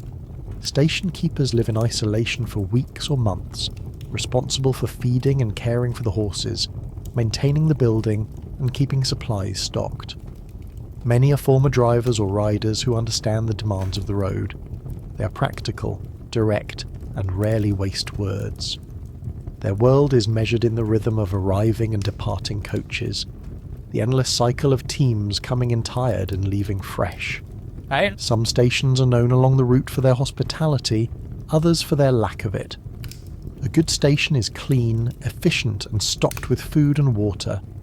A bad station might be filthy, slow, or staffed by people who view passengers as an inconvenience. Travellers learn to remember the good ones and dread the bad.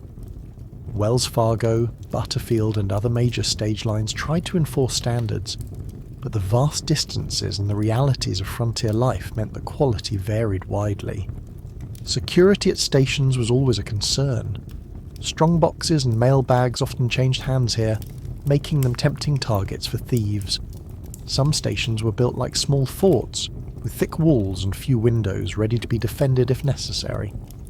In more peaceful regions, they were simple open buildings, trusting in distance and the difficulty of travel to deter trouble. Even the best stations had to deal with the unpredictability of the West. A sudden snowstorm could trap a coach there for hours or even days, passengers huddling inside while the horses were kept sheltered in the stable. In dry country, dust storms could sweep in, forcing everyone to wait until visibility returned. These pauses were both a relief from travel and a frustration, as the timetable stretched further with each delay. When the driver finally calls everyone back aboard, there is no graceful way to end the stop. Passengers hurry to gather their belongings, the fresh horses stamp impatiently, and the station crew works quickly to ensure everything is secure. The door shuts, the driver cracks the whip, and the coach lurches forward again, leaving behind the brief oasis of solid ground and returning to the constant sway and rattle of the trail. And while these relay stations are the heartbeat of the journey, they're only one part of the system keeping the coach moving. The other part is the constant flow of communication, the letters, newspapers, and packages that travel alongside you, each with their own urgency and purpose. That mail is not just cargo, it is the thread tying the scattered corners of the frontier together, and the stagecoach is its lifeline. Every stagecoach passenger shared space not only with other travellers, but with the lifeblood of the frontier, the mail and freight that made the journey more than just a human transport. For the companies that operated the routes, carrying passengers was important, but carrying mail was often the real business. Mail contracts from the government were lucrative and steady, providing the financial backbone that kept stage lines profitable, even when passenger seats went empty. This meant that in many cases, you were riding shotgun not for your own sake, but for the sake of letters, packages and freight boxes tucked beneath your boots or strapped to the roof above your head. The United States Post Office partnered with stagecoach companies to ensure communication between distant towns, military posts, and government offices. These contracts were fiercely competitive, and winning one meant a guaranteed income for years. The Butterfield Overland Mail route, for example, stretched from Missouri to California and carried mail twice a week on a schedule so tight that drivers often had only minutes to swap horses at stations before setting off again. Wells Fargo became synonymous with security because of its reputation for delivering mail and valuables intact, no matter the terrain or the risk. Mailbags were not lightweight canvas sacks filled with a few envelopes. They were heavy, bulging with letters, newspapers, and small parcels. Important or sensitive shipments, such as legal documents, bank drafts, and gold certificates, travelled in locked pouches that could only be opened at their destination. These pouches were often kept near the driver or guard for extra security, while ordinary mail was stowed in the boot at the rear of the coach. Freight, which could range from mining tools to barrels of liquor, was lashed securely on top. Security for these deliveries was no afterthought. Robberies were a real concern, especially in areas where mining booms had flooded the region with cash and gold. The guard, or shotgun messenger, was as much a protector of the cargo as of the passengers. Their presence sent a message that tampering with the coach would come at a cost, though it also meant you travelled knowing there was a man with a loaded shotgun within arm's reach of your head. Mail delivery by stagecoach was not just about moving items from one point to another. It was about maintaining the fragile web of connection across a sprawling country. A letter might be the only way for a family in Kansas to hear from a son working in a Nevada mine. Newspapers brought news of elections, wars and inventions to towns so remote they might otherwise have learned of events months too late. Small packages carried everything from spare parts to seeds, and the delay or loss of these could be more than an inconvenience. It could mean missed planting seasons, halted construction, or the end of a business deal. Passengers quickly learned that the needs of the mail took precedence. If there was ever a choice between slowing down for comfort or pushing on to make a deadline, the mail won. Drivers would push the horses harder, cut short rest stops, and brave bad weather rather than risk arriving late. You might arrive battered, soaked, or dust-choked, but the letters would be on time, and that was what mattered to the company. The mail also set the rhythm for many stagecoach routes. Schedules were planned around when mail arrived at transfer points from trains, steamships, or other coaches. A delay upstream could cascade through the entire system, forcing late-night departures or hurried changes at stations. This urgency meant that passengers sometimes found themselves boarding in the dark or arriving in the small hours of the morning, with the only welcome being the lantern glow of a waiting station keeper. Freight was the other constant companion on Stagecoach journeys. This could be anything that needed to move quickly. Crates of tools for a mining camp, bolts of cloth for a general store, barrels of whiskey for a saloon, or even livestock in cages. Chickens, pigs, and goats occasionally rode along in small enclosures on the roof or at the back, their noises adding to the soundtrack of creaks, rattles, and hoofbeats. Freight paid well, and companies took as much as they could carry, even if it meant the coach rode heavier and the passengers felt every rut and bump more keenly. The balance between passengers, mail, and freight was a constant calculation. Too much cargo could slow the horses and risk the schedule. Too little meant wasted space and lost profit. The most skilled station agents knew exactly how to load a coach so that it was full but not overloaded, distributing weight so the wheels bore it evenly. This was not just for efficiency. An unbalanced load could make a coach more likely to tip on sharp turns or uneven ground. Mail and freight also shaped the danger profile of a trip. A coach carrying gold shipments or valuable documents was more likely to attract robbers than one carrying only letters and dry goods. In some regions, the sight of a heavily loaded coach was enough to draw attention from people looking for an easy payday. For this reason, routes were sometimes altered without notice, and departure times shifted to avoid becoming predictable targets. Even for passengers who had no personal stake in the cargo, the importance of the mail was impossible to ignore. At every station, bags were unloaded, sorted, and replaced with new ones, often with a speed that made it look like a drill. Drivers and messengers took this responsibility seriously, knowing that delays or mistakes could have real consequences far down the line. By the time you rolled into a major town and watched the mail bags and freight unloaded, it was clear that you were not just part of a journey. You were part of a moving artery of communication and commerce. The Stagecoach was not a passenger service with mail on the side. It was a mail and freight service that happened to carry passengers along for the ride. And while that mail might have been the most valuable cargo on paper, there was another kind of load the coach carried that no one could see but everyone could smell. The combined atmosphere of the cabin itself, the slow cooked aroma of dust, leather, sweat, and humanity that built up over the miles. By the time a stagecoach has been on the road for more than a few hours, the interior becomes a sensory world all its own. Every smell, sound, and texture blends into a constant background reality that no passenger can fully escape. The cabin is not large enough to allow these sensations to fade into the distance. They press in on you, surround you, and travel with you mile after mile. The air is the first thing you notice. Freshness is a fleeting luxury in a space with 9 people, closed flaps, and no ventilation beyond what seeps through cracks in the wood. At the start of the day, it carries the faint scent of leather from the seats and the sharper tang of horse sweat drifting in from the team out front. Within an hour, the passengers add their own contributions. Wool coats that have absorbed smoke from campfires, boots dusted with manure from the last station, hair and skin that have gone days without washing.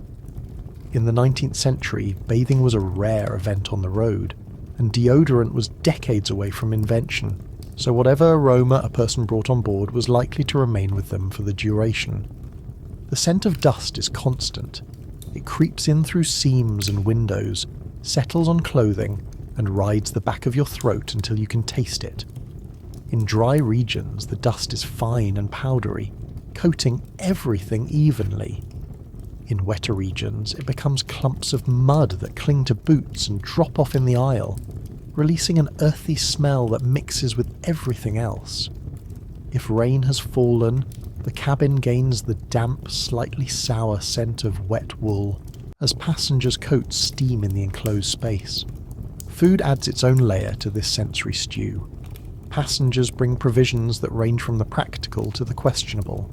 Salt pork, dried fish, hard cheese and boiled eggs are common, each with a scent that grows more assertive in the warmth of the cabin. Those lucky enough to have fresh bread or fruit guard them carefully, aware that the smell alone might draw comment from hungry neighbours. At stations where hot meals are served, the scent of strong coffee, beans or stew lingers on passengers' clothes long after they climb back aboard. The sounds of stagecoach travel are as inescapable as the smells. The horses' hooves strike the earth in a steady rhythm, 4 beats per stride that change subtly with speed and terrain.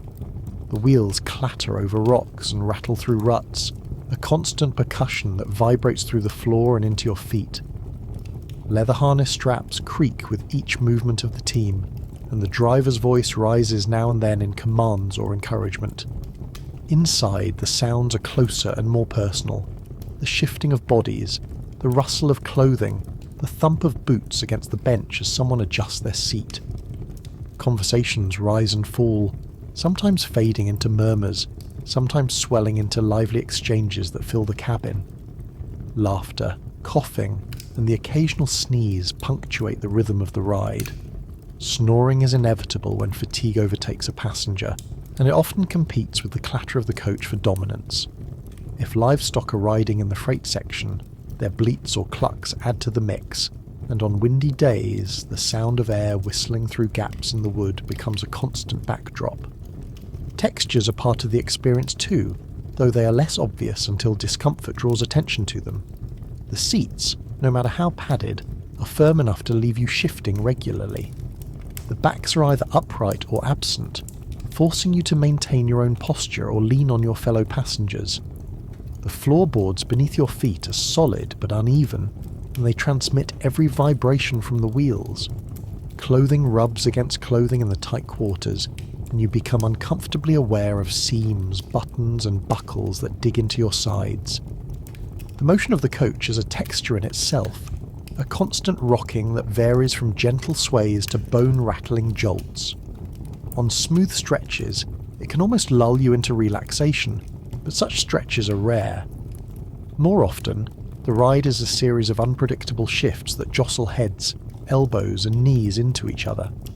Your body learns to brace instinctively, muscles tensing before each turn or bump. Over time, this subtle strain becomes its own form of fatigue. Even light behaves differently inside a moving coach. When the flaps are open, sunlight streams in and catches dust motes in its beams, turning the air into a slow-moving haze. When the flaps are closed, the space dims to a muted glow, making it harder to read or even see clearly across the cabin. At night, lantern light from the driver's seat or the occasional station is the only illumination, throwing flickering shadows that move across the faces of the passengers. The combined effect of these sensory layers is overwhelming for the unprepared. The smell of sweat and dust mingles with the tang of leather and the sharpness of coffee. The sound of hooves and wheels merges with the murmur of voices and the creak of the frame. Every surface you touch is solid but vibrating. Every breath is heavy with the scent of the road. There is no shutting it out, no clean break between yourself and your surroundings. Historical travellers sometimes wrote about these sensory details in letters home, describing the stagecoach as a place where all human and environmental smells, noises and textures met and mingled in a small wooden box. Some described it with humour, others with disgust, but all agreed it was part of the reality of long-distance travel. These sensory impressions became the markers of the journey, as memorable as the scenery outside the windows. And while your senses work overtime to absorb this constant barrage, your body is also reacting to another unavoidable feature of the stagecoach, the sheer length of time you're trapped inside it. The hours stretch out endlessly, broken only by brief stops, and the monotony becomes its own kind of trial. Time moves differently on a stagecoach. In the first hour, the journey still feels like an adventure. By the second, you're adjusting your seat for the 5th time. By the 4th, you are convinced the clock has stopped entirely. The miles ahead stretch out like an endless punishment, broken only by the occasional sight of a relay station or a distant landmark that takes hours to reach. There is no entertainment system, no comfortable sleeping position, and no escape unless you're prepared to walk to the next stop, which could be 15 miles away across hostile terrain. The human mind is not naturally built to thrive in a confined space for days on end without distraction. In the 19th century, people had more patience for stillness, but even then, the mental wear of a stagecoach journey was well documented. Travellers wrote about the strange sense of timelessness that set in after a day on the road, a blending of hours into a single unbroken stretch of discomfort. Without frequent changes in scenery or activity, your brain begins to lose its usual markers for the passage of time. Some passengers tried to pass the hours by reading, but this was easier said than done. The constant jolting of the coach made the words swim on the page, and the dim light inside meant straining your eyes even during daylight hours. Writing letters was nearly impossible for the same reasons. Instead, many people resorted to conversation, though that too had its limits. By the second day, most topics had been exhausted, and small talk gave way to long stretches of silence broken only by the rattle of the wheels. Counting milestones was another coping method, though in many parts of the West there were no actual milestones to count. In flat, open country, the view outside could remain exactly the same for half a day, with nothing to break the horizon except the occasional tree or rock outcropping. A distant mountain range might seem close enough to reach by nightfall, only for it to remain stubbornly fixed in place hour after hour. This optical trick of distance was so common that travellers sometimes joked that the landscape was moving away from them. The monotony could lead to a peculiar kind of mental fatigue. You were not doing anything physically strenuous, yet your patience and attention were being stretched thin. Every bump in the road, every cough from a fellow passenger, every creak of the harness seemed louder and more intrusive. Even the smells, which you had almost grown used to, became more noticeable again, as if your senses were looking for something to focus on in the absence of variety. Sleep, as always, was elusive. Without real rest, the mind became even less resilient to boredom. Small irritations grew larger. Someone tapping their foot, humming under their breath, or shifting too often could start to feel like a personal insult. The etiquette of politeness that passengers clung to in the early hours began to erode, replaced by a kind of weary truce in which everyone simply tried to endure without making things worse. In some cases, the monotony was broken not by anything pleasant, but by delays and obstacles. A wheel repair, a horse change gone wrong, or a weather delay could eat up hours, forcing passengers to sit in the coach while the problem was addressed. Even getting out to stretch your legs during such delays did not relieve the mental strain entirely, because you knew that as soon as the problem was fixed, you would be climbing back into the same cramped space. There were travellers who seemed immune to the mental grind, often because they had made the trip many times before. Experienced passengers brought along small comforts: a scarf to wrap around their face against dust, a cushion to sit on, a personal stash of better food than what was served at stations. Some even carried small instruments, playing quietly to pass the time. But even for them, the journey was an endurance test, and their cheerfulness sometimes served only to irritate those who were less comfortable. Stagecoach companies tried to make their timetables as efficient as possible, but efficiency in the 19th century still meant long, slow travel. A route that might take an hour today could take a full day or more by stagecoach, and longer if the weather or terrain worked against you. In the fastest cases, a coach could cover about 100 miles in a day, but only under ideal conditions. Most of the time, the distance was less, and each day brought the same sequence of departure, riding, stops, and arrival. The mental endurance required was not unlike that of a long sea voyage, only without the space to move about or the change of scenery that the open ocean provided. On a stagecoach, you were locked into the same view, the same company, and the same smells for as long as the journey lasted. The challenge was not just surviving the discomfort, but surviving the sameness without letting it unravel your patience entirely. And as the hours dragged on, you realised that while the monotony was wearing, it was still preferable to certain other interruptions. Because if the road ahead brought not more of the same, but something new, there was no guarantee that new would be better. In the west, a sudden change on the trail could just as easily mean trouble as relief. Just when the journey seems trapped in an endless loop of rattling wheels and stale air, something will happen to break the monotony, and it will rarely be the sort of event you actually want. Stagecoach travel was never fully predictable, and the road had a way of offering surprises that range from mildly inconvenient to downright chaotic. These incidents could happen anywhere along the route, and when they did, everyone inside the coach instantly remembered how little control they actually had over their own trip. One of the more common interruptions came in the form of unexpected passengers. Stagecoaches did not operate on the principle of assigned seating that lasted from start to finish. At certain stations, new passengers might join the journey, regardless of how full the coach already was. This meant that your carefully negotiated elbow room could vanish in an instant. Station agents were under pressure to maximise the use of every coach, and if they saw an opportunity to fill a seat, or what they optimistically called a seat, they took it.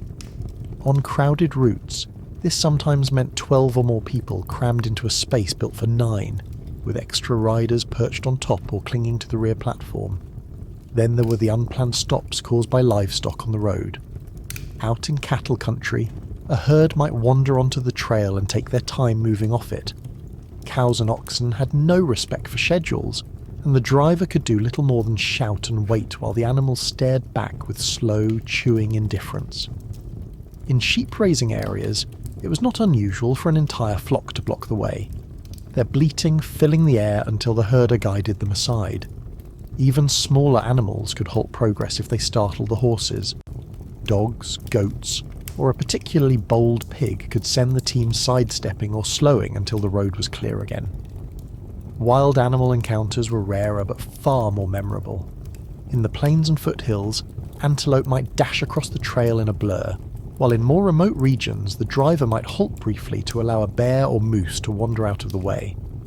The horses were quick to sense danger from larger animals, and their unease often spread to the passengers, who could feel the tension in every tug of the harness. A startled horse was no small matter.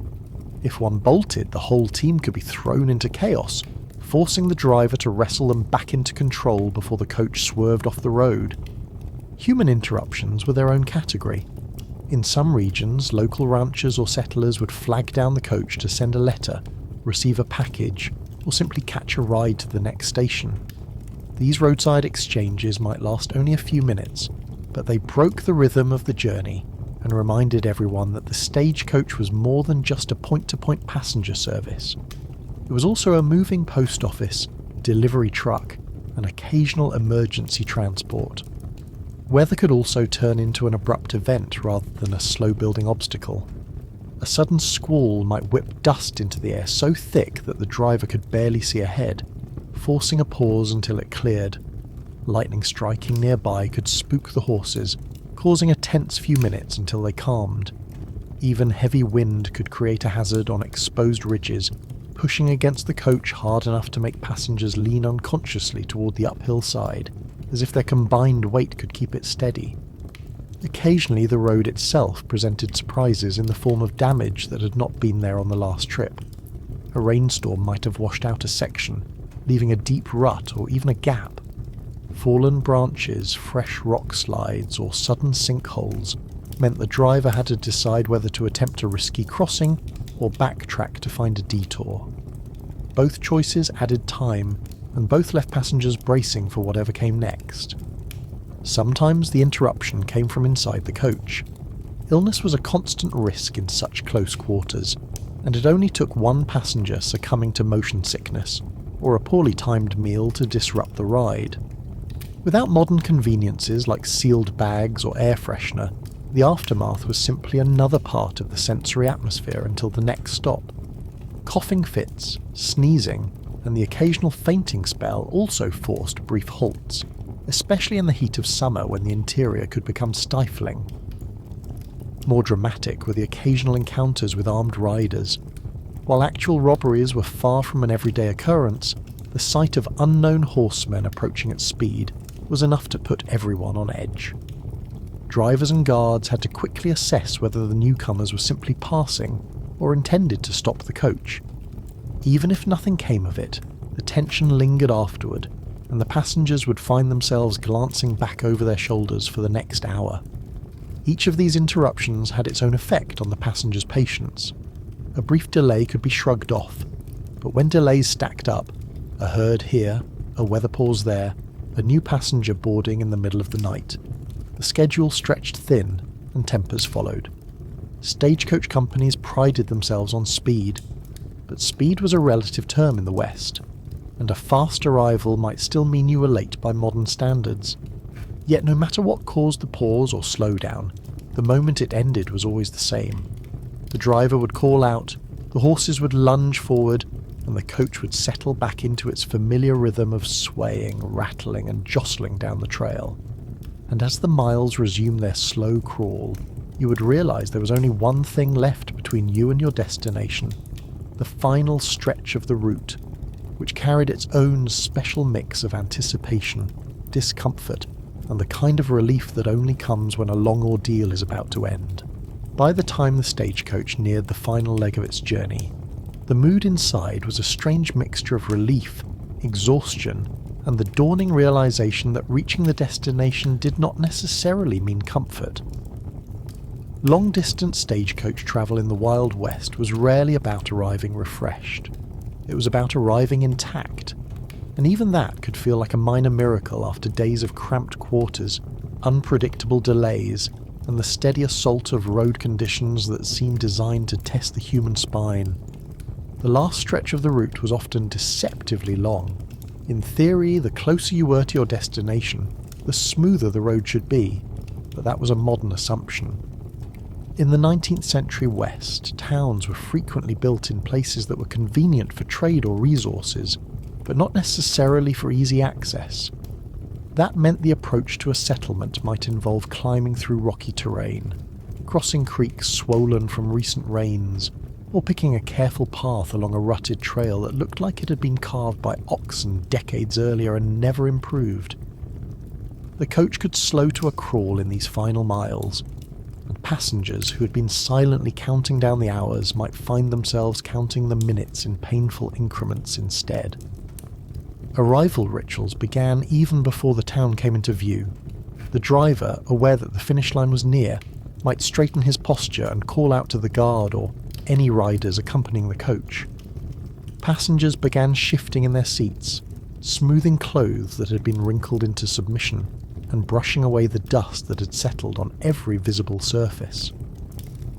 In an era without deodorant, perfume, or a quick way to freshen up, the attempt to look presentable was more about social signalling than genuine hygiene. The smell inside the coach by this point was a potent combination of sweat, leather, and road dust baked into fabric, and no amount of dabbing at one's collar with a handkerchief could disguise it. As the settlement drew closer, the road often widened, and other travellers might appear. Riders on horseback, wagons hauling goods, or pedestrians from outlying farms making their way into town. For the passengers, this was a subtle sign that they were re-entering a space where people might actually observe them. In the isolated stretches between towns, one could be as unkempt or slouched as the journey demanded, but now there was an unspoken pressure to sit upright, avoid scratching too obviously, and at least pretend that the ride had been more civilized than it really was. The soundscape also shifted. Instead of the constant creak of leather harnesses and the crunch of wheels on gravel, you might begin to hear dogs barking, blacksmith hammers ringing, or the distant clatter of a saloon piano. These were the sounds of a place that had permanent life, however rough around the edges, and they brought with them a sense of crossing back into human territory. Yet even here, the Wild West had its own rules. The town might be bustling, but it was rarely clean, and the smell that greeted newcomers could be a blend of animal manure, wood smoke, and whatever the nearest business was producing, whether that was bread from a bakery or boiled hides from a tannery. The stagecoach station was usually the most active point in town during an arrival. Companies understood that a visible central location was good for business, so the station might sit near the main street or alongside the telegraph office. As the coach pulled up, there was often a small crowd waiting. townsfolk expecting mail or packages, relatives meeting arriving passengers, and opportunists hoping to sell refreshments, lodging, or other services to weary travellers. This could be one of the more overwhelming moments of the journey. After days of confinement, stepping down from the coach meant stepping into a swirl of activity, offers, and questions. Unloading was a process unto itself.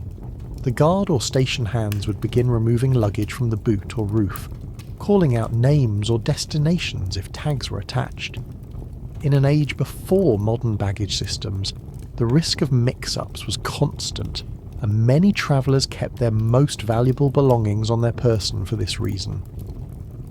Watching a trunk thud onto the ground after being unstrapped from the roof was a reminder that your possessions had endured the same jostling you had, and fragile items might have fared even worse. For passengers continuing on another route, the station was less an endpoint and more a transfer point. Stagecoach travel often involved switching coaches, teams, or even companies to reach a final destination, and this could mean another round of waiting, repacking, and mentally preparing for the next leg. For those ending their journey here, the station's proximity to an inn or boarding house became the most important detail. Sleeping in a real bed after days of wooden benches and shared space was an almost indescribable luxury, even if the mattress was lumpy and the sheets had seen better decades. The social dynamic shifted once the ride ended. Strangers who had shared cramped quarters for days might part ways with only a nod, while others exchanged addresses or vague promises to meet again. In truth, many never crossed paths again, their only connection being the hours spent sharing the same cramped interior, weathering the same bumps, and silently enduring each other's habits. For all its discomforts, the Stagecoach created a temporary community bound by necessity. From a historical perspective, the arrival of a stagecoach was more than just a transportation event. It was part of the lifeblood of Western settlements. Coaches brought news, goods, and new faces, connecting isolated towns to the broader network of trade and communication. The arrival could shift a town's mood, injecting fresh energy into its routines, and for those living there, it was a reminder that the world beyond the horizon still existed, even if it took days of hard travel to reach. For the traveller, though, the final act was both a triumph and a surrender. You had survived the jolts, the dust, the unpredictable stops, and the silent endurance of close quarters with strangers. You stepped down onto solid ground, feeling both lighter and heavier. Lighter because the ride was over, heavier because you carried with you the memory of what it took to get here. And as you looked at the stagecoach, already being readied for its next trip, you realised that someone else would soon take your place, climbing aboard with the same optimism you had, unaware of just how much the road would take out of them before they reached their own final stop. And so, you've somehow survived the full length of a 19th century stagecoach ride. You've been rattled, flattened, baked, chilled, dusted, and possibly developed a permanent relationship with a wooden bench. Congratulations. You've officially earned the right to limp dramatically into the nearest saloon and order something strong enough to make you forget the smell of your fellow passengers. But before you do that in your imagination, remember this. You just sat through a historical deep dive into what was basically the Uber pool from hell, and you didn't even have to pay the fare. You didn't have to fight for legroom with a chicken in a basket. You didn't have to pray that the guy next to you would stop humming. You didn't have to deal with wheel repairs in the middle of nowhere while a suspicious coyote stared at you like you were lunch. If your brain is still weirdly awake after that, good. It means you're ready for more. Because history is full of equally ridiculous travel nightmares, questionable hygiene choices, and ideas that seemed smart at the time but absolutely weren't. So stick around, watch another video, and let's keep exploring the moments in history that make you say, "Wow, glad I missed that." Or better yet, let it play while you fall asleep and dream about riding in a stagecoach that actually has suspension. Spoiler, it doesn't exist.